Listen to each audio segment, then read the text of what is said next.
have a question for you, a billion-dollar question. How are we going to protect our coastal cities from storms? Storms that are only going to get stronger with time, without losing the connection with water that defines them. This is a photo from home, Miami, Florida. A nice coastal city like Boston, maybe a little warmer. I have to wear a sweater today. Life in coastal cities is all about the water. Stunning views, just go outside, and long days in the water. But we also learn to weather the storms. The rising temperatures and the increasing coastal population make the perfect catastrophe scenario for coastal cities. And things can sometimes get scary. I can share with you that I've been through a couple of those storms. And while I was thinking that I'm taking calculated risks sheltering at home, I found myself panicking about what we may face in the upcoming days. And I'm not talking about the extended family time. These storms can get stressful, but they're also very expensive. The Congressional Budget Office expects losses of $54 billion every year in relation with hurricane winds and storm surge flooding.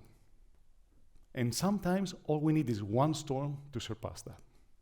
Part of the issue is the way we protect our structures.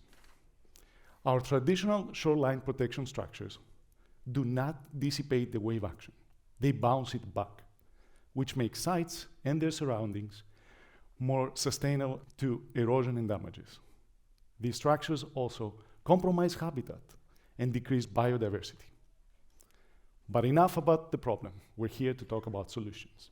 If we were to focus on the features of an ideal protective structure, one could argue that we need structures that dissipate the wave energy and create habitat. And guess what? Nature has a solution for us. Seagrass beds, salt marshes, oyster reefs, coral reefs, mangrove forests are coastal and marine ecosystems that protect the shoreline. The seagrass beds increase friction, while the salt marshes create buffer zones. Oyster reefs and coral reefs dissipate wave energy through friction and wave breaking, while the complex structure of the mangroves dissipates the energy of the wind and the waves that go through them. But this is not new. We know that. The protective services of these ecosystems has been long documented. So why we're not investing on them? Why we don't capitalize on those nature-based solutions? I argue we don't invest on them because they take time to develop. And unfortunately, we don't have time. They also take space. And we typically don't like to give our space, especially in an urban waterfront site. More importantly, there's a lot of uncertainty in relation with their development. Like any living organism, their growth depends on multiple parameters and can be affected by different events, from storms to diseases. And you should also know that their protective services vary with the hydrodynamic conditions, basically with the storm conditions that they're facing. On the other side, the dark side, we have our human-made gray structures, and gray comes from cement. These structures provide protection from the moment they're implemented and can be designed to be more resistant to some of those factors. But of course, they don't give us all the other ecosystem benefits. They don't increase biodiversity. They don't capture carbon, on the opposite. But combining green and gray gives us a solution that will provide immediate relief while giving us the time to acquire for the other ecosystem benefits. It's also a solution that we can apply anywhere around the world, capitalizing on the local ecosystems. This figure projects the need for flood protection, mapping the large cities, including Boston and Miami, where solutions like that can be employed. Think of those solutions also as a nice way to manage and prepare for a managed retreat. We basically provide the seed for nature to take over vulnerable sites. But there is another question that arises. How are we going to design structures that are going to work in such synergetic way with nature? We've never done that.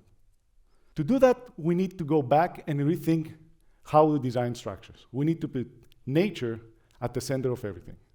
Seek compatibility of the structure, its form, material, and forces with nature.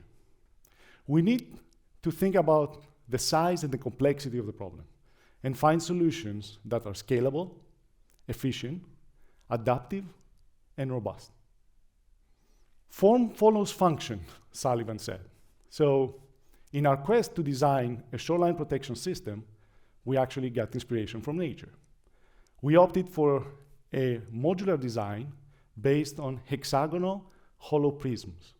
When we stack them, we basically recreate the structure of a beehive.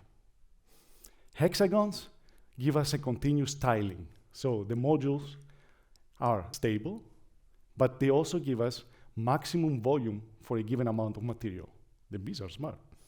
We also added perforations on the sides of our prisms. So you can see those holes up there.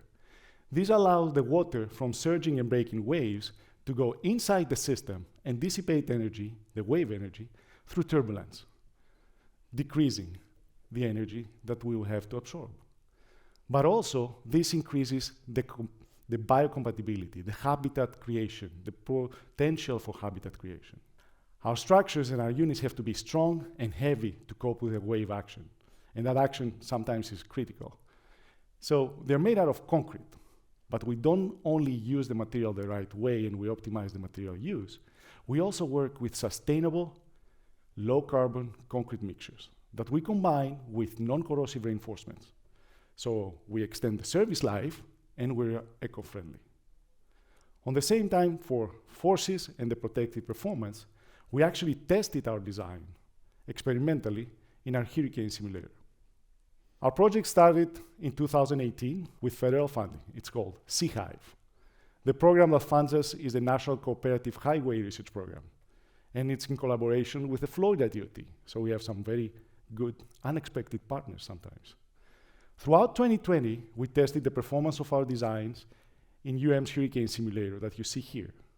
We were able to show that we get up to 16 times more wave energy dissipation compared to a traditional seawall.